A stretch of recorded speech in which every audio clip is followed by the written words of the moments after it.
จิบกาแฟริมโค้งหมอกจางบางวัน เสียงแม่ค้าตะโกนนงเบากลองในมือก็เริ่มทำงาน เก็บปากเทาทอผ้าเก็บรอยยิ้มเด็กวิ่งเล่นกันพูดเล่าคำไทยพันตนเล่าเรื่องระงายให้คนทางบ้านฟัง Blouse Hawaii Travel โอเคมื้อนี้ก็อัน Grand Opening เนาะของอันนั้นของน้องสาวไซอันนั้นก็ลูกชายเพิ่นอันนี้ก็อังโกไพวันมาจากเซียโตมาจากเซียโตเนาะเพิ่นก็มา Grand Opening เพิ่นมาได้ 2-3 มื้อแล้วแม่ละมายามแม่ มายามแม่เพิ่นแต่ว่าก็ Grand Opening อยู่นี่เลยไพวันคนอาจจะฮู้ดีเนาะอันนี้ก็เป็นห้านเพิ่นห้านเปิดใหม่นี่กับบรรยากาศก็เป็นจังซี่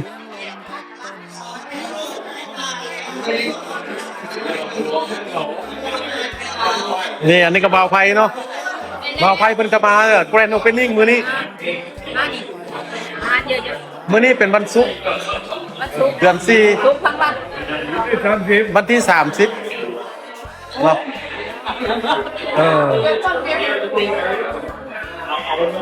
Grand Opening บรรยากาศห้างเพิ่นก็เป็นประมาณนี้เนาะ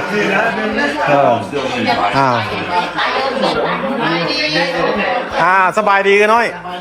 สบายดีที่มา Grand Opening มื้อนี้ Grand Opening ห้างน่ะนั่งใจสาวไซนางล่าให้ร่ำให้รวย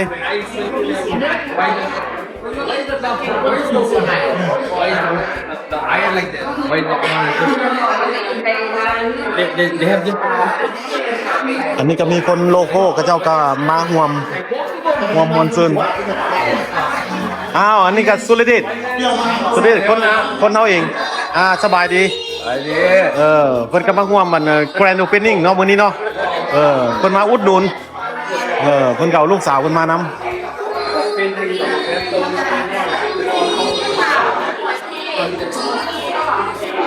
มาแล้วเด้อบัดนี้เด้อสบายดีปีใหม่ถ้าติดก็มาน้ำหมู่เนาะชื่อพาราบอลคำพูเพิ่นก็มาGrand Opening ในมื้อนี้เนาะคำพูไปเฮ็ดไปทุกวัดให้เพิ่นบอกได้มักเสียอันนี้ก็ท่านเนาะมาเด้อแปลว่าอยู่ในกรอบทีมของกรอบลาวมากินแซ่บบอกท่านมาไทยเวียงจันทร์เด้อไทยเวียงจันทร์ซื้อห้านไทยเวียงจันทร์เด้อสบายดีในไม้ทุกใบจี้ใกล้ๆยามมาก็ได้อยู่ใกล้ใบจิจี้เนาะติดกับใบจิจี้เครื่องไม้จากใบจิจี้บนพ้นถนนคนเดินแล้วเราเริ่มเข้าแล้วFC มาแล้ว FC มาแล้วสบายดีเบิดทุกคนสบายดีอันนี้ก็ท่านออกเขาเองเนาะท่านสุดท่านออกอย่าลืมไปปักเซ่เนี่ยเนี่ยไปปักเซ่เนี่ยอันนี้ก็ท่านดูนางพรอันนี้ก็ท่านแร่สบายดีนะแม่สบายดีแม่สบายดีทุกคนนี่แหละคนทำให้เขาเราก็เป็นแบบนี้แหละFC ผู้เขาก็แบบนี้แหละพวกเราด้วยเราตรงนี้แหละว่าเขาเนี่ยติ๊กกี้กันนะอันนี้ก็เป็นบอลคนโลโก้กับเจ้าก็เป็นมู่ของลูกสาวคนอันนี้นะมู่ลูกสาวอันนี้ก็เป็นแม่เพิ่นนะเนาะแม่ของเจ้าของร้านอันนี้นะซื้อตู้บุญนี้สบายดีทุกคนสบายดีเพิ่นก็มาตุ้มลูกตุ้มหลานเด้อให้ลูกสาวเด้อ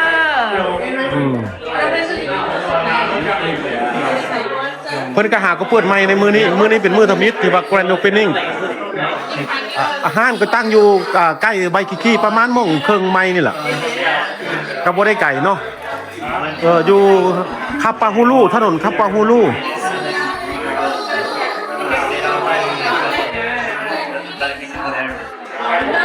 ก็มีคนมาอันนั้นอุดหนุนคนอยู่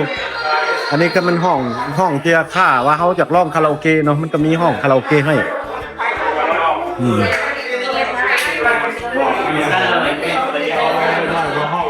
อันนี้เขาก็จะเข้าไปเบิ่งทั้งในเครื่องครัวเพิ่นรู้เป็นจังไดแม่ครัวเนี่ย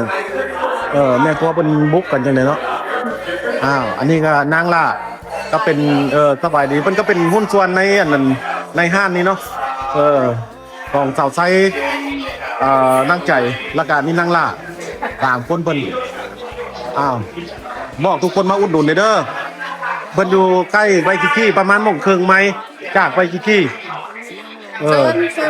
ซื้อห้านน่ะไทยเวียงจันทน์เนาะห้านไทยเวียงจันทน์เด้อถ้าผู้ใดมาหยามมาอย่างมาฮาวายมาหยามแล้วก็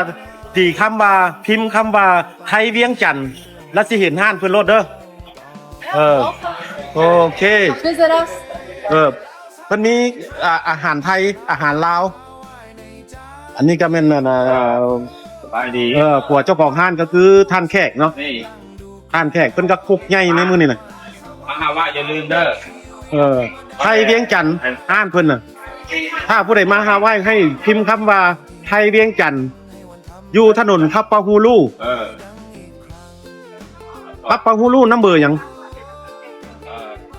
477แม่นบ่477ถนนคับปาฮูลูอยู่ตัวหน้าเรนโบว์อยู่ข้างห้านเรนโบว์แต่ว่าเพิ่นก็เฮ็ดเบิดทุกอย่างอาหารไทยอาหารลาวทุกแนวเลยพอที่เพียงได้สั่งอันนี้เพิ่นก็เฮ็ดข้าวปุ้นสดๆเนาะนี่อันนี้เจ้าของห้านเพิ่นเฮ็ดข้าวปุ้นเองมื้อนี้เพิ่นลงมือเองเพิ่นว่าแกรนด์โอเพนนิ่งลงมือเองมาเด้แต่ว่าเพิ่นยังจัดแจงอยู่ว่าสิคนงานจังใดเพิ่นเฮ็ดเองซะก่อนลงมือเองซะก่อนจนว่าเพิ่นเหลือมือพุ่นล่ะมือเพิ่นเด้เหลือมือไม่ได้อันนี้ก็แม่นนั่นนางใจเนาะนางใจก็แม่นนั่นน้องสาวเพิ่นก็มี2คนนางใจแล้วก็นางไซแล้วก็มีนางล่าเนาะเฮลโลเวลคัมอันนี้นางไซเอื้อยใหญ่เพิ่นว่าอันนั้นกินอันนั้นเขาอยู่หาเครื่องเจนเดอร์มีอาหารไทยอาหารลาวมีเบิร์ดแล้วก็ตำรวจก็มี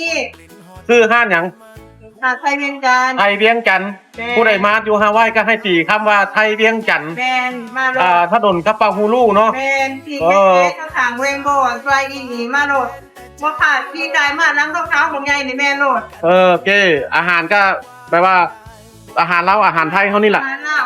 ให้มันอาหารลาวไหนก็เฮาก็บ่ฮู้ว่าผู้ใดว่าสิถูกฝากหรือบ่ถูกฝากก็มาซิมลองเบิ่งเนาะThank you ขอบใจเด้อเนี่ยเล่นมันอยากแพ้อยู่เพิ่นก็คุกกันประมาณนี้แหละอันนี้มันคือหอยอันนี้นะมาเด้อหอยมะนิลาแคมพักหอยแต่ว่าพักเกิดตอนกินเนาะ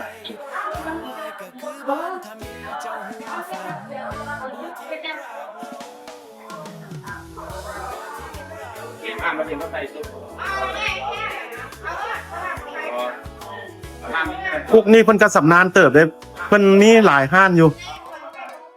เพิ่นเคยมีห้านเป็นหุ้นส่วนของไทยอีสานแต่ตอนนี้เพิ่นก็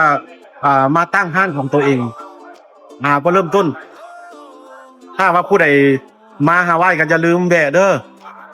ถนนกัปปาฮูลูบ่ไกลจากถนนคนเดินดอกบ่ไกลจากไปกี่ประมาณมงเครื่องไม้เนาะประมาณมงควอเตอร์ไม้นี่แหละท่านนะบ่ประมาณมงควอเตอร์ไม้เนาะติดกันล่ะคันสิเว้าติดกันซะย่างมาก็ฮอดจอดรถอยู่ไว้กี่แล้วก็พากันย่างมานี่ก็ฮอดนี่กลางคืนน่ะปักกิ่งหลายครับห้านซื้อห้านไทยเวียงจันทน์อย่าลืมเด้อห้านไทยเวียงจันทน์เพราะว่าเพิ่นก็ถือว่าใหญ่เติบ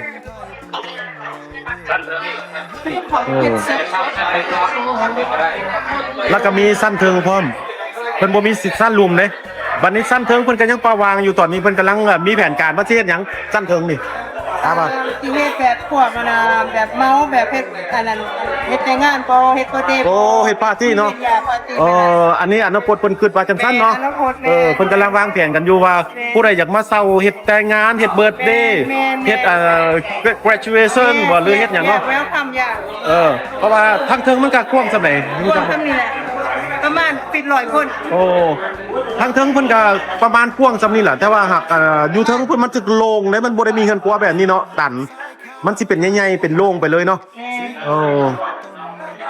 ถ้าว่าผู้ใดอยากมาตั้งงานฉลองปาร์ตี้ของตัวเองเนาะก็คือว่ารับคนได้หลายเติบ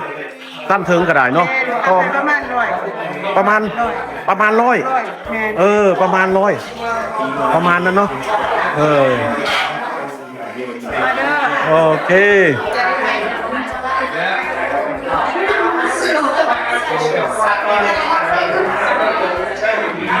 นี่เนาะห้านเพิ่นก็เป็นประมาณนี้เนาะแต่กี้มันก็เป็นห้านจีนเก่าห้านคนจีนเขาเจ้าขายอาหารจีนแต่ว่าห้านจีนเขาเจ้าก็สิปิดเขาเจ้าสิปิดหน้าต่างนี่ก็จะไว้ปิดหน้าต่างนี่ไว้ปัจนี้เฮามาเฮาก็บอกให้เปิดหน้าต่างนี่เปิดหน้าต่างนี่เพิ่นก็บ่เปิด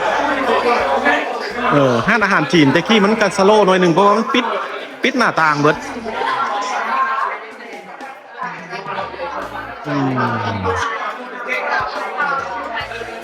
ก็เป็นประมาณนี้เนาะอันนี้เฮาก็มาข่าวให้น้องสาวเฮาเองนี่แหละน้องฮักเฮานี่แหละ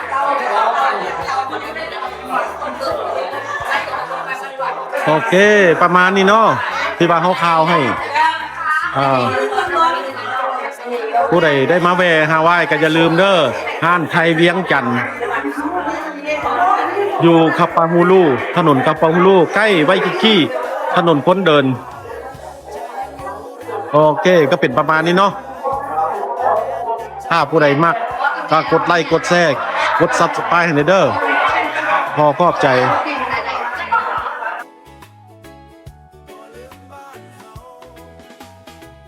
ผ้าสิ้นลายดอกกับเสื้อฮาวายร้อยสักลายไทยอยู่บนบ่าวเคียงกันรำวงลาวหมอลำมวนรอบกองไฟฟันหมูปิ้งหอมฟุ้งปนกลิ่นหอดดอกมันหัวเรานำกันเราคือลาวไทย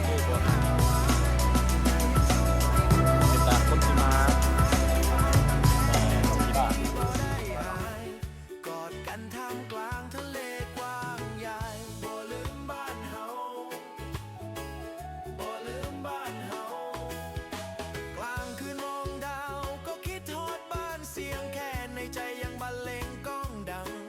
แม้ฟังแต่เกลียวกลืนเล่าจัง